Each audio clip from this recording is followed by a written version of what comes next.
Hello everyone, and welcome back to Whispered Ages. I hope you're having a wonderful day, wherever you are in the world, and whatever time you're listening to this. Whether you're starting your morning with coffee, taking a lunch break, or winding down for the evening, thank you for joining us on this journey through history. If you're new here, please consider subscribing to Whispered Ages for more stories from the forgotten corners of our past. Today, we're travelling to the highlands of ancient Africa to uncover one of history's most remarkable, yet overlooked empires. In the rugged highlands of what is now northern Ethiopia and Eritrea, colossal stone obelisks pierce the sky like ancient skyscrapers, their weathered surfaces bearing inscriptions in languages few can read today. These towering monuments, some reaching heights of over 100 feet, stand as silent witnesses to a civilization that once commanded respect from Rome to India, from the courts of Byzantium to the spice markets of Ceylon. This is Aksum, a kingdom that for nearly 1,000 years controlled the crossroads between Africa and the ancient world. Ships heavy with ivory, gold, frankincense and exotic animals sailed from its Red Sea ports to distant lands, while merchants from across the known world flocked to its markets. Kings minted their own coins, bearing proud inscriptions in Greek, Ge'ez and Arabic, declaring their dominion over lands that stretched from the Nubian deserts to the Arabian Peninsula. Yet today, outside of Ethiopia and Eritrea, few have heard of this once mighty empire. While school children learn of Rome and Egypt, of Greece and Persia, the kingdom of Aksum remains largely absent from popular historical consciousness. This is the story of how an isolated highland kingdom rose to become one of the four great powers of the ancient world, commanded fleets that dominated the Red Sea, and established trade networks that spanned continents, only to vanish into the mists of time, leaving behind mysterious monuments and unanswered questions. How did Aksum achieve such remarkable heights of power and influence? What drove its meteoric rise from a collection of highland settlements to an empire that negotiated as equals with Rome and Persia? And perhaps most intriguingly, what forces conspired to bring about the downfall of this African powerhouse, causing it to retreat from the global stage and fade into historical obscurity? The story of Aksum begins not with kings and conquests, but with geography and grain. In the highlands of northern Ethiopia, where the Great Rift Valley meets the Red Sea escarpment, nature had crafted the perfect conditions for civilization to flourish. Here, at elevations of 6,000 to 8,000 feet above sea level, the climate was temperate and the rainfall reliable.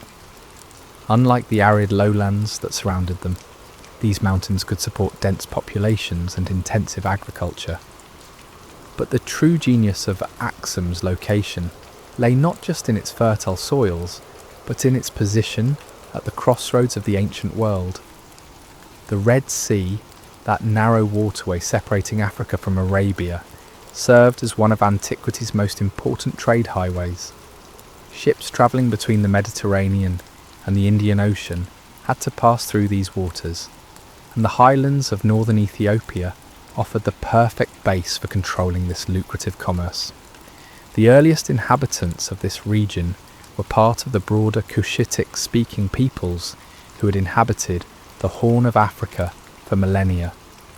These communities developed sophisticated agricultural techniques, including the cultivation of teff, a grain that would become the foundation of Ethiopian cuisine, and the domestication of indigenous plants and animals. They built their settlements on defensible hilltops and developed systems of terraced farming that maximised the productivity of their mountainous terrain. Around the 5th century BCE, these established communities encountered a new influence that would profoundly shape their development: Sabaean traders from southern Arabia.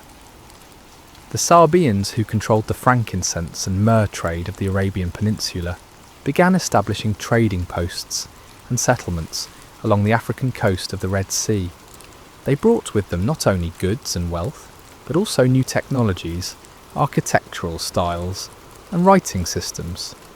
The interaction between the indigenous African populations and the Sabaean merchants was not one of conquest or colonization, but rather of cultural fusion and mutual benefit. The Africans possessed knowledge of the inland trade routes and access to valuable commodities like ivory and gold. The Sabaeans brought expertise in maritime trade, advanced metallurgy, and sophisticated administrative systems. Over time, these two traditions merged to create something entirely new. Archaeological evidence from sites like Beta Giorgis and Kidane Meheret reveals the gradual development of what scholars call the pre-Aksumite culture. These communities built impressive stone structures, developed advanced pottery techniques, and established trade networks that reached deep into the African interior. Inscriptions from this period show the use of Sabaean script adapted to local languages, indicating a literate administrative class capable of managing complex commercial and political relationships.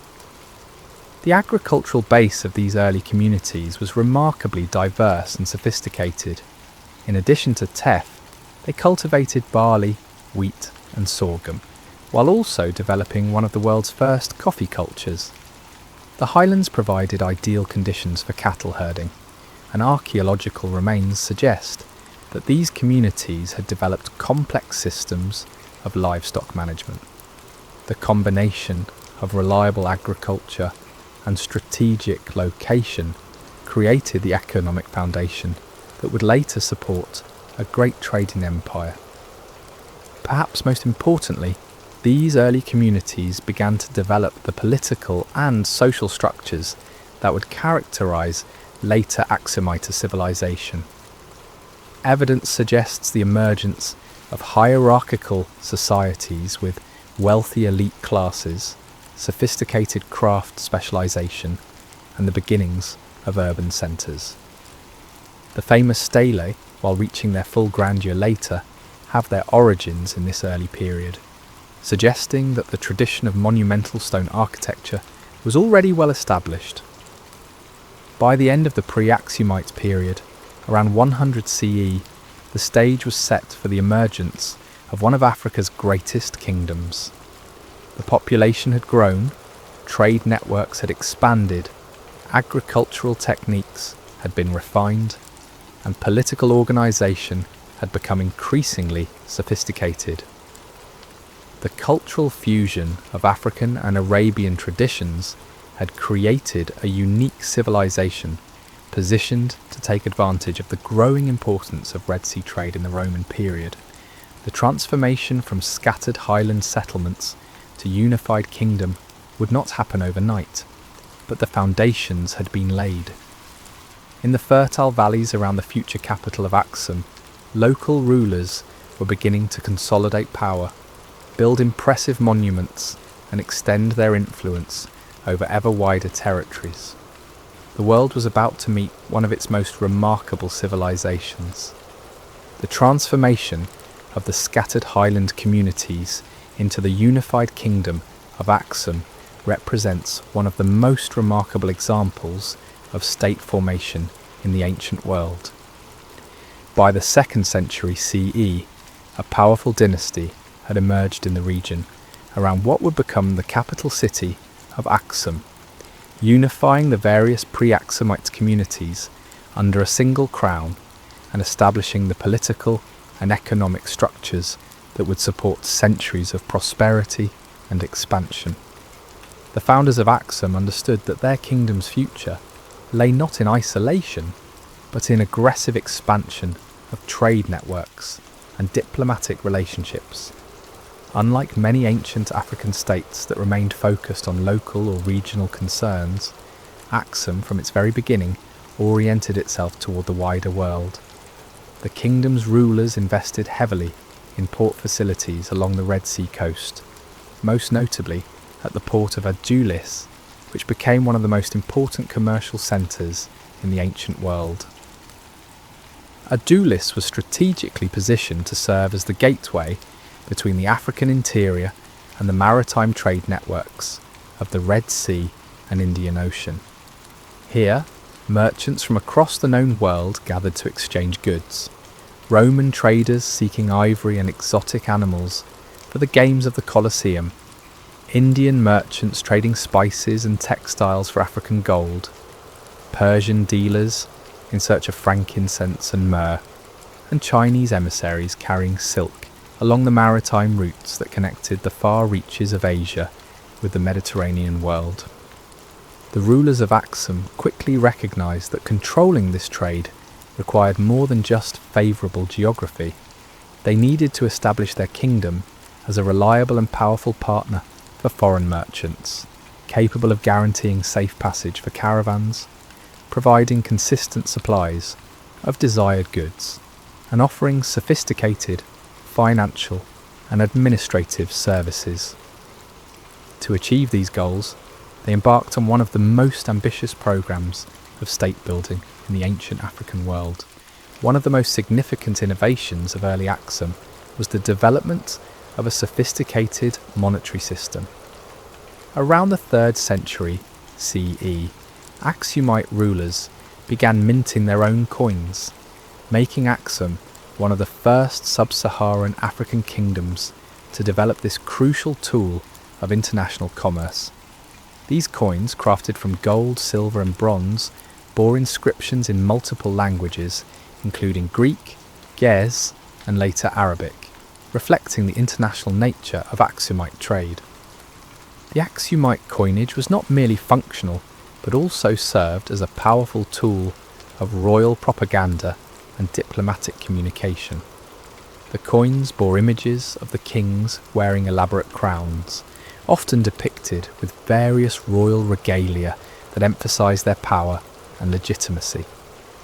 Inscriptions proclaimed the rulers' titles and achievements, with phrases like King of Kings and Conqueror of Nations, designed to impress both domestic subjects and foreign partners. The economic policies of early Aksum were remarkably sophisticated, showing an understanding of international trade that rivaled the great commercial powers of the time. The kingdom established standardised weights and measures, developed systems for currency exchange, and created legal frameworks for commercial disputes. Foreign merchants were granted special protections and privileges, ensuring that Adulis remained an attractive destination for international trade.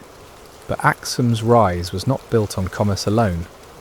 The kingdom's rulers understood that lasting power required control over territory and people, not just trade routes. Beginning in the 2nd century CE, Aksumite armies launched a series of campaigns that extended the kingdom's borders far beyond the original highland homeland. These military expeditions served multiple purposes. They secured control over trade routes, provided access to valuable resources, and demonstrated Aksumite power to potential rivals and allies. The Aksumite military was highly effective, combining the traditional fighting techniques of the highland peoples with new technologies and tactics learned through contact with foreign powers. The kingdom's armies included skilled archers, cavalry units, and infantry formations equipped with iron weapons produced in local forges. Perhaps most importantly, the Aksumites developed expertise in siege warfare, enabling them to capture fortified cities and extend their control over urbanized regions. During this period, the famous stelae of Aksum began to reach their full grandeur. These massive stone obelisks, carved from single blocks of granite, served as monuments to royal power and markers of royal tombs. The largest of these monuments reached heights of over 100 feet and required sophisticated engineering techniques to quarry, transport and erect. The stelae were decorated with intricate carvings that depicted multi-storey buildings, complete with doors, windows, and architectural details that provide valuable insights into Aksumite construction techniques. The construction of these monuments required not only advanced technical skills, but also the ability to mobilize massive amounts of human labor and resources. This capability reflected the growing power and organizational sophistication of the Aksumite state. The stelae served as visible symbols of royal authority that could be seen from great distances, reminding both subjects and visitors of the power and permanence of the Aksumite dynasty. Archaeological evidence from this period reveals the development of increasingly sophisticated urban centres throughout the kingdom. The capital city of Aksum grew rapidly, featuring royal palaces, administrative buildings, residential quarters for different social classes, and specialised districts for various crafts and trades. The city's layout reflected careful planning, with systems for water management, waste disposal, and traffic flow that rivaled those of contemporary Roman cities. The political structure of Aksum during this period combined traditional African governance systems with innovations borrowed from other civilizations. The king, known by the title Negus or Negusa Nagast, King of Kings, stood at the apex of a hierarchical system that included provincial governors, military commanders, and local chiefs. This system allowed for centralized decision-making while maintaining flexibility to accommodate the diverse cultures and traditions within the expanding kingdom. By 300 CE, Aksum had established itself as a major player on the international stage. The kingdom's merchants traded regularly with Rome, India, and China, while its diplomats exchanged embassies with the great powers of the time. Foreign writers began to take note of this remarkable African kingdom, with sources like the Periplus of the Erythraean Sea providing detailed descriptions of Aksumite ports and trade goods. The foundation had been laid for Aksum's golden age. The kingdom possessed a strong economic base, effective military forces, sophisticated administrative systems, and the diplomatic relationships necessary to thrive in the complex world of late antiquity.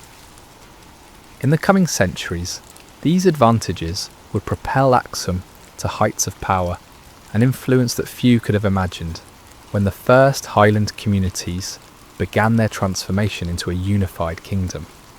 The period from 300 to 550 CE represents the golden age of the Aksumite Empire, when this African kingdom reached the pinnacle of its power and influence.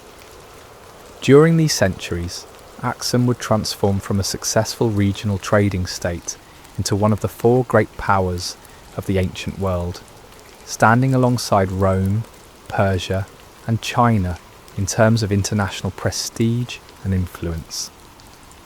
This remarkable achievement was largely the result of visionary leadership, military prowess, and a series of strategic decisions that positioned Aksum at the centre of global political and economic networks.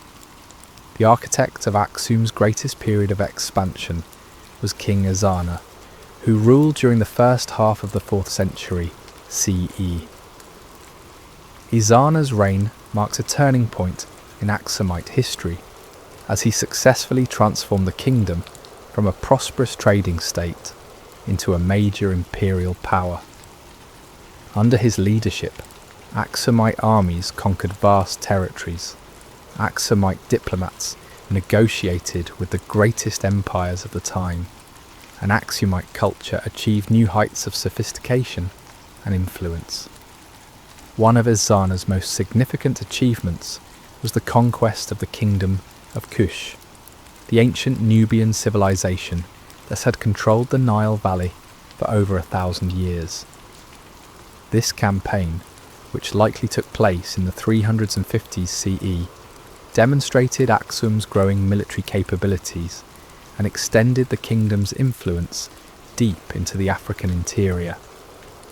The defeat of Kush not only provided Aksum with access to the wealth of the Nile Valley, but also eliminated a major rival for control of African trade routes. The Aksumite conquest of Kush was meticulously planned and executed. Ezana's armies moved north along the established trade routes, capturing key cities and fortifications, while simultaneously launching diplomatic initiatives to win over local populations. Inscriptions from this period, written in Ge'ez Greek and Meroitic, reveal that Ezana presented himself not as a foreign conqueror, but as a liberator, bringing order and prosperity to regions that had suffered under ineffective Kushite rule. But Ezana's most ambitious military campaigns were directed across the Red Sea toward the Arabian Peninsula. During the early 4th century, Aksumite armies crossed the narrow waterway and established control over significant portions of southwestern Arabia, including territories that are now part of Yemen and Saudi Arabia. This expansion transformed Aksum from an African kingdom with trading interests in Arabia into a truly intercontinental empire. The Arabian campaigns were motivated by both economic and strategic considerations. The southwestern Arabian Peninsula was the source of some of the ancient world's most valuable commodities, including frankincense and myrrh. These aromatic resins were essential for religious ceremonies throughout the Roman Empire and other ancient civilizations, making them among the most lucrative trade goods of the time. By controlling the source of these products, Aksum could maximize its profits and secure its position in international trade networks. The conquest of Arabian territories also provided Aksum with strategic depth and security. Control over both sides of the Red Sea allowed Aksumite forces to protect their trade routes from piracy and political instability, while also positioning the kingdom to influence trade between the Mediterranean world and the Indian Ocean region. This strategic position made Aksum an indispensable partner for any power seeking to engage in long-distance commerce. Perhaps the most transformative decision of Ezana's reign was his conversion to Christianity around 330 CE. This conversion, which made Aksum one of the first officially Christian kingdoms in the world, had profound implications for the kingdom's domestic development and international relationships. According to traditional accounts, Ezana's conversion was influenced by Frumentius, a Syrian merchant who had been shipwrecked on the Red Sea coast as a young man and eventually became a trusted advisor to the royal court. The adoption of Christianity provided Aksum with powerful new allies and trading partners. The kingdom developed close relationships with the Christian Roman Empire and later with the Byzantine Empire, receiving military support, diplomatic recognition and preferential trading arrangements. Christian merchants from across the Mediterranean world began to view Aksum as a reliable partner, leading to increased commercial activity and cultural exchange. Christianity also provided Aksum with a powerful tool for internal unification and external expansion. The new religion offered a common identity that could unite the diverse peoples within the expanding kingdom, while also providing justification for military campaigns against non-Christian neighbours. Aksumite rulers began to present themselves as defenders of the Christian faith, particularly in their conflicts with the Jewish and pagan kingdoms of southern Arabia. The most spectacular example of Aksum's power during this period was the kingdom's intervention in the affairs of the Himyarite kingdom of Yemen. In the early 6th century, the Himyarite ruler Yusuf Asar Yathar, also known as Du Nuwas, launched a persecution of the Christian communities within his kingdom. This persecution culminated in the massacre of Christians in the city of Najran around 523 CE. an event that shocked the Christian world and prompted calls for intervention. King Caleb of Aksum responded to these events by launching one of the largest military expeditions in the kingdom's history. Aksumite forces, supported by Byzantine naval assistance, crossed the Red Sea and invaded Yemen. After a series of battles, Caleb's armies defeated Du Nuwas and established Aksumite control over the Himyarite kingdom. This campaign demonstrated Aksum's ability to project power across significant distances and highlighted the kingdom's role as a protector of Christian communities throughout the region. The Aksumite occupation of Yemen lasted for several decades and represented the high point of the kingdom's territorial expansion. During this period, Aksum controlled territories that stretched from the Nubian deserts in the north to the Arabian Peninsula in the east, making it one of the largest empires in the world. This vast territorial extent required sophisticated administrative systems and military organisations that pushed Aksumite governance capabilities to their limits. The wealth generated by this extensive empire supported remarkable achievements in architecture, art and learning. The capital city of Aksum became one of the most magnificent urban centres in the ancient world, featuring elaborate palaces, churches and public buildings that reflected both indigenous African traditions and influences from across the ancient world. The famous stela reached their ultimate grandeur during this period, with the largest monuments showcasing engineering and artistic skills that rivaled the greatest achievements of contemporary civilizations. International recognition of Aksum's importance during this period is reflected in the writings of foreign observers. The 6th century Byzantine merchant Cosmas Indicopleustes described Aksum as one of the 4 great kingdoms of the world, alongside Rome, Persia and China. Persian and Indian sources from this period similarly acknowledge Aksum as a major power whose friendship was worth cultivating and whose enmity was to be feared. The diplomatic correspondence of this period reveals the extent of Aksum's international relationships. Aksumite kings exchanged embassies with the Byzantine emperors in Constantinople, the Sassanid Shahs in Ctesiphon, and various Indian rulers. These diplomatic relationships were not merely ceremonial, but involved substantive discussions about trade agreements, military alliances, and religious affairs. However, even at the height of its power, Aksum faced significant challenges that would eventually contribute to its decline. The vast extent of the empire created enormous administrative and military burdens, while the kingdom's aggressive expansion had created numerous enemies who awaited opportunities for revenge. Most significantly, the rise of new powers in the region, particularly the expanding influence of Sassanid Persia and the emerging Islamic states, began to threaten Aksum's control over its far-flung territories. By 550 CE, Aksum had achieved remarkable heights of power and influence, but the seeds of future difficulties had already been planted. The kingdom's success had been built on its ability to control international trade routes and project military power across vast distances.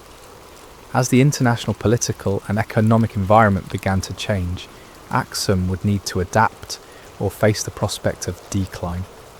The Golden Age was drawing to a close and new challenges lay ahead. At its zenith, Aksumite civilization represented one of the most sophisticated and cosmopolitan societies in the ancient world. The kingdom's unique position at the crossroads of Africa, Arabia, and the broader ancient world created a remarkable fusion of cultures, traditions, and influences that manifested in every aspect of Aksumite life. From the towering stone monuments that dominated the landscape, to the intricate religious ceremonies that marked the passage of seasons, Aksumite culture reflected both deep indigenous roots and extensive international connections. The architectural achievements of Aksum stand as perhaps the most visible testament to the kingdom's cultural sophistication.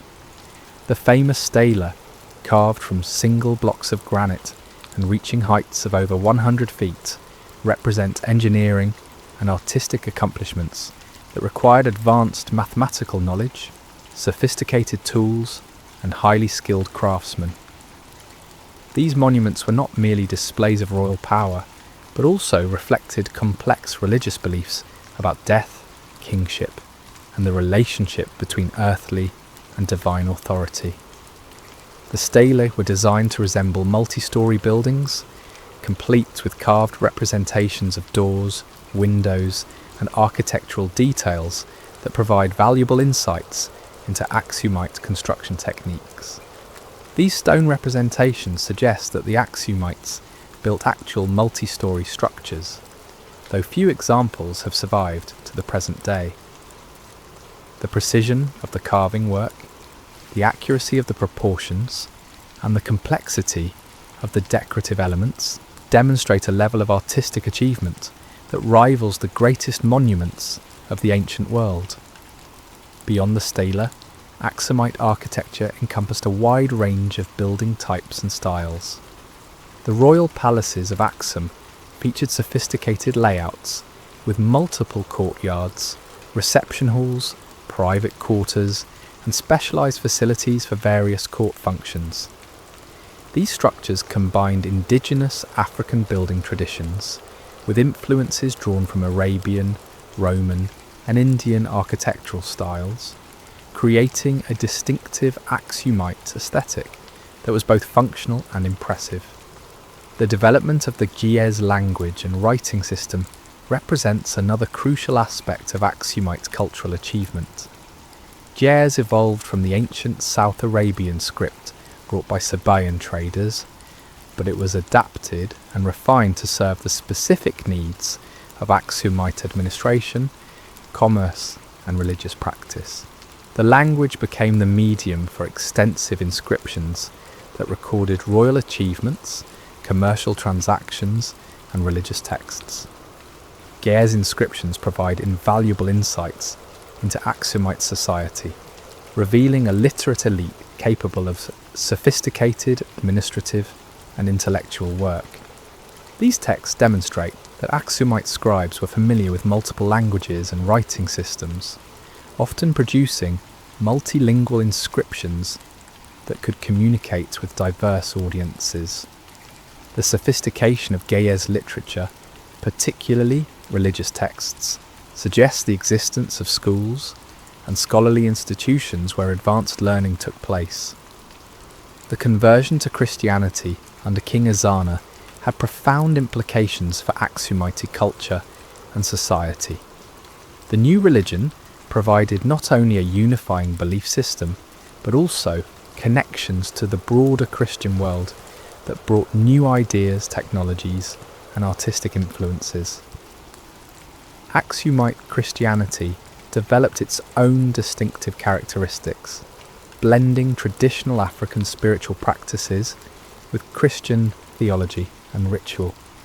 The Ethiopian Orthodox Church, which traces its origins to the Aksumite period, became one of the most important institutions in the kingdom.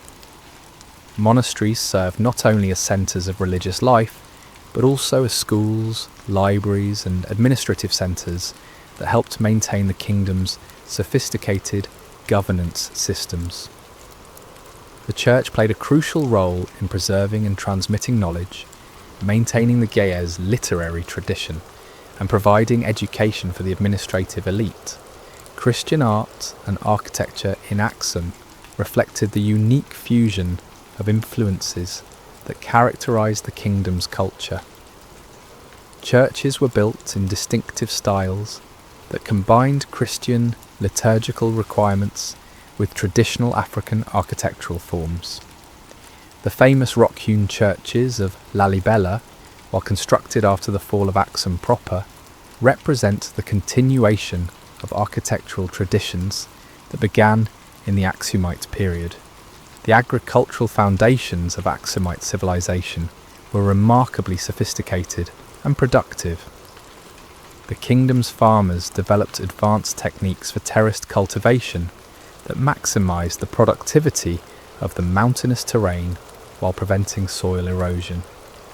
The cultivation of teff, a grain native to the Ethiopian highlands, provided a reliable food base that could support dense populations and urban centres.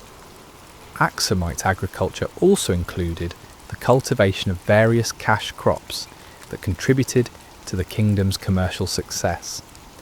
Coffee, which originated in the Ethiopian highlands, was cultivated and traded throughout the Red Sea region.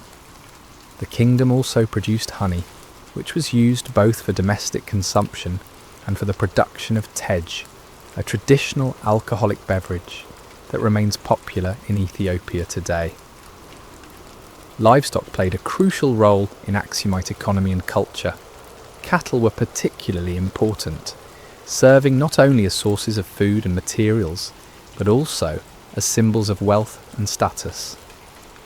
The kingdom's highland location provided excellent grazing conditions, and Aksumite herders developed sophisticated techniques for managing large herds in mountainous terrain.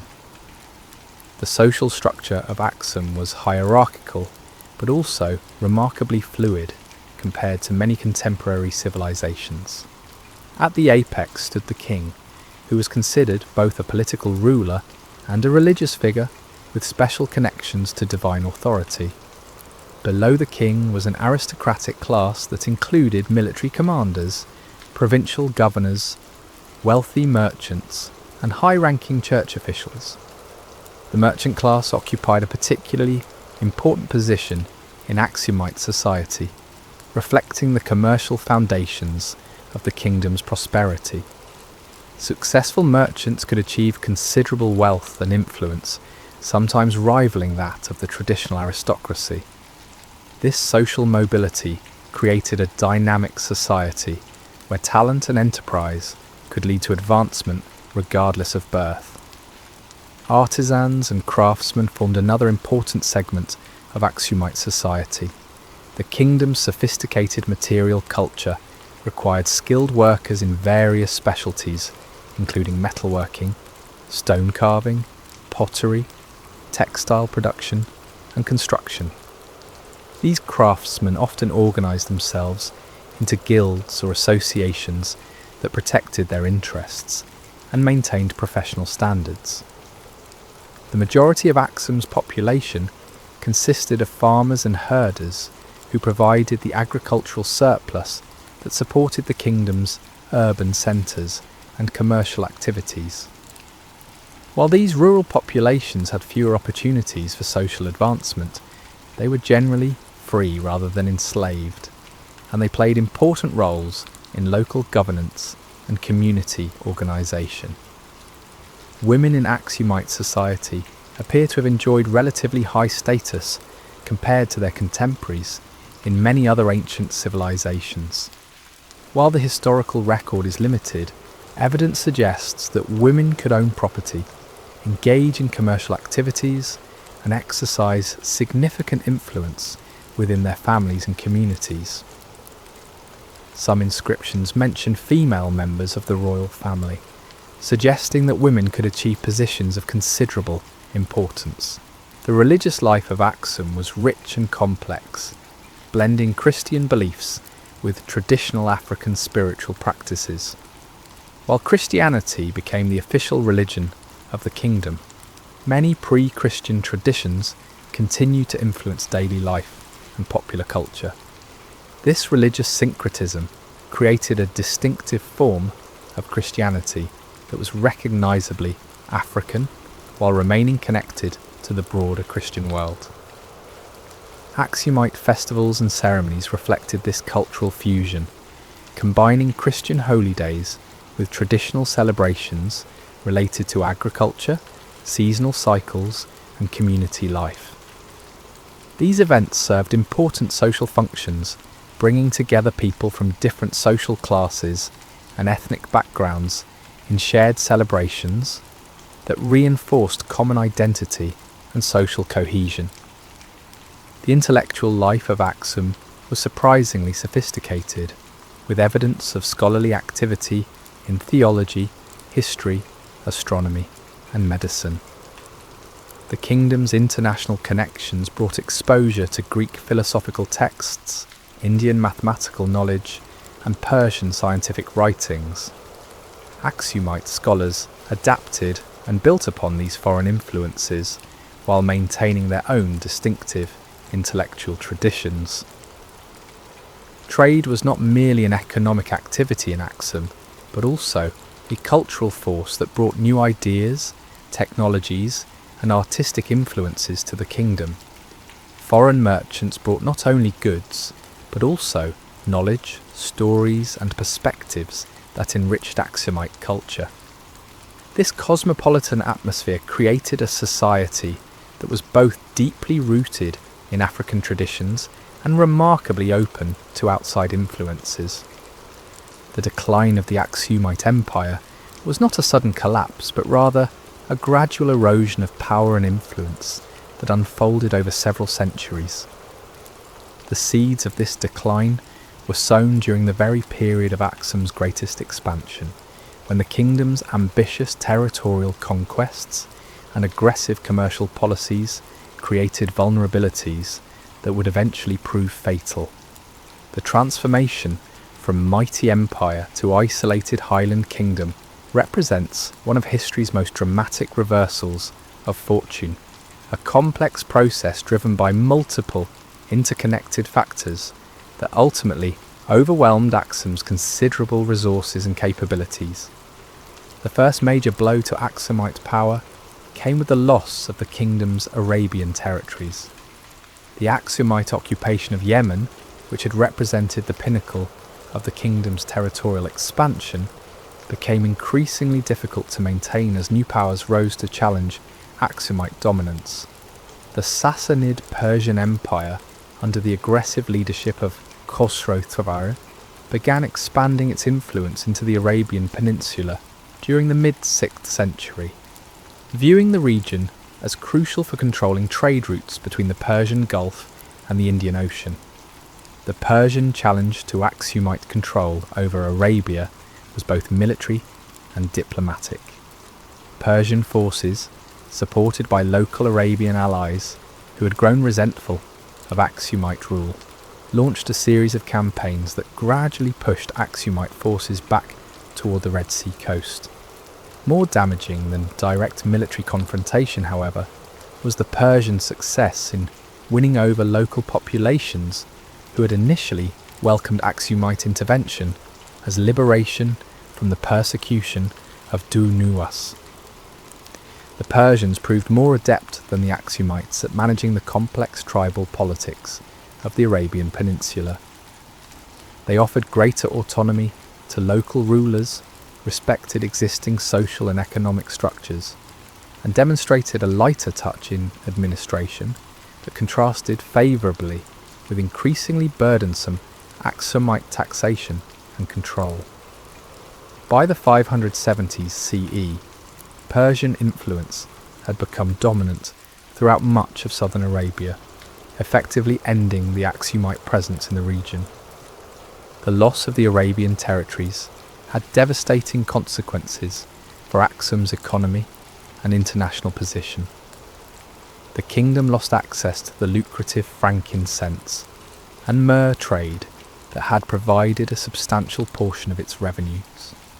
More importantly, the loss of control over both sides of the Red Sea meant that Aksum could no longer guarantee safe passage for merchants or maintain its position as the dominant intermediary in Red Sea commerce. Simultaneously, Aksum faced growing challenges in its African territories. The conquest of the kingdom of Kush had initially appeared to be a great success, providing access to Nubian gold and extending Aksumite influence deep into the Nile Valley. However, maintaining control over these distant territories proved increasingly expensive and difficult as local resistance movements emerged and Persian influence began to extend into Eastern Africa. The Nubian territories were particularly problematic because they required constant military presence to maintain order. Unlike the Arabian Peninsula, where existing political structures could be co-opted and local elites could be won over with commercial privileges, Nubia had a long tradition of independent kingdoms that resisted foreign domination. The costs of maintaining garrisons and administrative apparatus throughout the region began to exceed the revenues generated, creating a drain on Aksumite resources. Perhaps even more damaging than territorial losses was the emergence of environmental challenges that struck at the very foundations of Aksumite prosperity. Archaeological and climate data suggest that the 6th and 7th centuries witnessed significant climate change in the Horn of Africa, with a reduced rainfall and more erratic weather patterns that affected agricultural productivity throughout the region. The Ethiopian highlands, which had provided the reliable agricultural surplus that supported Aksum's urban centres and commercial activities, began to experience more frequent droughts and crop failures. The sophisticated terrace farming systems that had been developed over centuries proved vulnerable to these changing conditions, as reduced rainfall made it difficult to maintain the complex irrigation networks that supported intensive cultivation. Soil degradation compounded these climate-related problems. Centuries of intensive agriculture and deforestation to support urban growth and construction projects had gradually depleted the fertility of many areas. The terraced hillsides that had once produced abundant harvests began to suffer from erosion and declining productivity, forcing farmers to abandon marginal lands and reducing the overall agricultural output of the kingdom. The environmental challenges were particularly severe because they coincided with increased demands on Aksumite resources. The military campaigns required to defend distant territories, the administrative costs of governing a vast empire, and the need to maintain impressive royal courts and religious institutions all demanded substantial resources at precisely the time when the kingdom's productive capacity was declining. The most catastrophic blow to Aksumite power, however, came from an entirely unexpected source: the rise of Islam and its rapid expansion throughout the Middle East and North Africa. The emergence of Islamic states in the 7th century CE fundamentally altered the political and economic landscape of the Red Sea region, creating new powers that were both militarily formidable and commercially sophisticated. The Islamic conquests of Egypt, Syria and Iraq in the 630 and 640 CE effectively cut Aksum off from its traditional trading partners in the Byzantine Empire and the broader Mediterranean world. The new Islamic states established their own commercial networks and trade routes that bypassed the Red Sea ports that had been the foundation of Aksumite prosperity. Merchants who had once relied on Aksumite intermediaries now found alternative routes and partners that offered better terms and greater security. More devastating still was the Islamic conquest of the Red Sea coastal regions themselves. Muslim forces gradually established control over the ports and islands that had served as bases for Aksumite commercial operations, effectively ending the kingdom's ability to participate in international maritime trade. The port of Adulis, which had been one of the most important commercial centres in the ancient world, gradually declined into insignificance as trade was redirected to Islamic-controlled ports. The Islamic expansion also had important religious and cultural implications for Aksum. The kingdom found itself increasingly isolated as a Christian state surrounded by Islamic powers. This isolation made it difficult to maintain the international relationships and cultural exchanges that had been crucial for Aksumite development. The kingdom's churches and monasteries, which had served as centres of learning and cultural transmission, became cut off from the broader Christian intellectual world.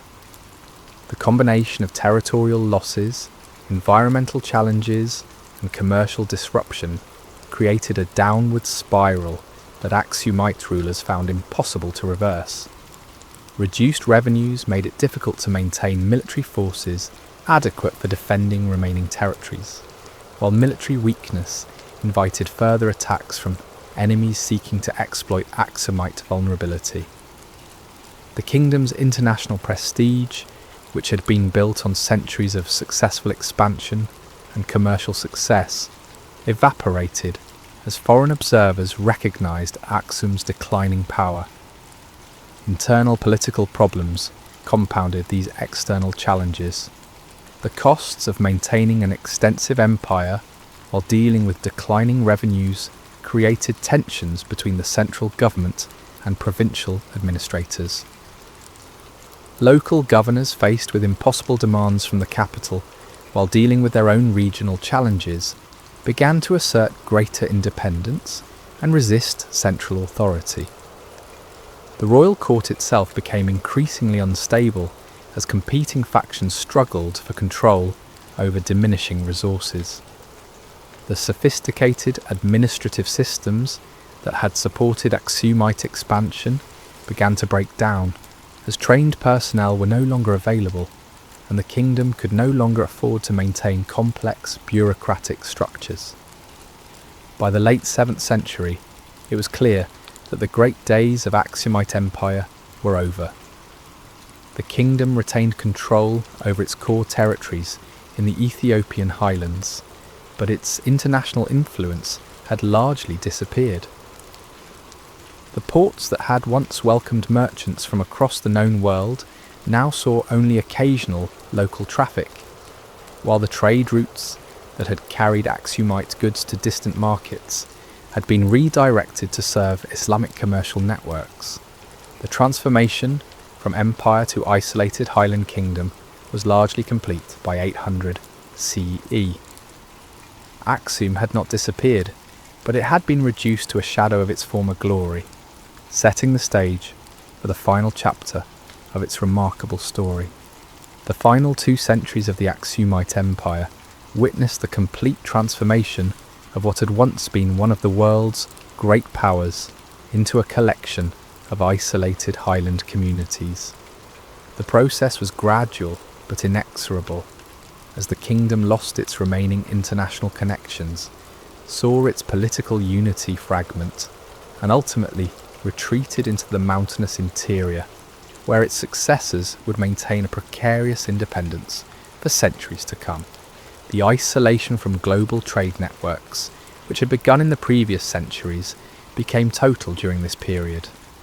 The Red Sea, once Aksum's highway to the world, was now completely controlled by Islamic powers who had no interest in facilitating Aksumite commerce. The kingdom's merchants who had once travelled to India, Rome and China now found themselves confined to local and regional markets that could not support the sophisticated commercial infrastructure that had been the foundation of Aksumite power. Without access to international trade, the economic foundations of the kingdom crumbled. The cities that had flourished as commercial centres gradually declined as their populations migrated to rural areas where subsistence agriculture offered more reliable survival prospects. The capital city of Aksum itself began to empty, with many of its grand buildings abandoned and falling into ruin. The political fragmentation of the kingdom accelerated during this period. Provincial governors, cut off from support from the central government and faced with local challenges that required immediate attention, began to act as independent rulers. The sophisticated administrative systems that had once unified the vast Aksumite territories broke down completely, replaced by local arrangements that varied dramatically from region to region. Some areas fell under the control of local strongmen who established their own small kingdoms, while others reverted to traditional forms of tribal organisation. the title of King of Kings, that had once commanded respect throughout the ancient world, became an empty honorific, as real power devolved to dozens of local rulers who owed only nominal allegiance to the Aksumite crown. The religious institutions of the kingdom, particularly the Christian churches and monasteries, played a crucial role in maintaining some semblance of continuity during this period of political collapse. These institutions possessed their own resources and organisational structures that proved more resilient than the secular administrative systems. Many churches continued to function even as the political structures around them disintegrated, preserving important elements of Aksumite culture and learning. By the early 10th century, the Kingdom of Aksum, as a political entity, had effectively ceased to exist. The last kings who claimed the ancient title controlled only small territories around the original capital, and even their authority was frequently challenged by local rivals. The great empire that had once negotiated with Rome and conquered kingdoms in Arabia and Nubia had been reduced to a minor highland principality, struggling for survival. The final blow came with the rise of new powers in the Ethiopian highlands, who claimed legitimacy not from the ancient Aksumite dynasty, but from entirely different sources. The Zagwe dynasty, which emerged in the 12th century, established a new kingdom centred at Lalibela and claimed descent from the biblical King Solomon rather than the historical Aksumite rulers. This represented not just a change of dynasty, but a complete break with the Aksumite political tradition. Though the Kingdom of Aksum vanished as a political entity, its legacy continued to shape the development of Ethiopian civilization for centuries to come. The most visible reminders of Aksumite greatness are the rock-hewn churches of Lalibela, carved from solid stone in imitation of the great architectural traditions that had begun in Aksum itself. These remarkable structures, still in use today, represent the continuation of building techniques and artistic traditions that originated during the height of Aksumite power. Christianity remained the dominant religion of the Ethiopian highlands, providing continuity between the ancient kingdom and its successors. The Ethiopian Orthodox Church preserved many traditions, texts, and practices that originated during the Aksumite period, including the use of Ge'ez as a liturgical language and the maintenance of connections with other Christian communities throughout the region. Perhaps most importantly, Aksum had demonstrated that African civilizations could achieve remarkable heights of sophistication and international influence. The kingdom's success in establishing trade networks, building monumental architecture, developing sophisticated administrative systems, and maintaining diplomatic relationships with the great powers of the ancient world provided a model that would inspire later African kingdoms and modern African nations seeking to establish their place in the global community. The story of Aksum serves as a reminder that history is filled with remarkable civilizations that have been forgotten or overlooked by popular historical narratives. This ancient African kingdom achieved levels of power and influence that rivaled the greatest empires of the ancient world, yet it remains largely unknown outside the Horn of Africa. In our interconnected modern world, understanding these forgotten chapters of human history becomes ever more important for appreciating the full richness and complexity of our shared past. The towering stelae of Aksum still stand today, weathered monuments to a civilization that once commanded the respect of emperors and kings. They remind us that power and influence are always temporary, that even the mightiest empires eventually fade into history, but that the human capacity for achievement, creativity, and ambition remains constant across cultures and centuries. In the silent stones of Aksum, we can still hear the whispers of ages past telling the story of Africa's ancient powerhouse and its remarkable journey from obscurity to greatness and back again. Thank you for joining us on this journey through the rise and fall of the Kingdom of Aksum. If you enjoyed this exploration of forgotten history, please subscribe to Whispered Ages for more stories from the hidden corners of our past. Until next time, keep listening to the whispers of history.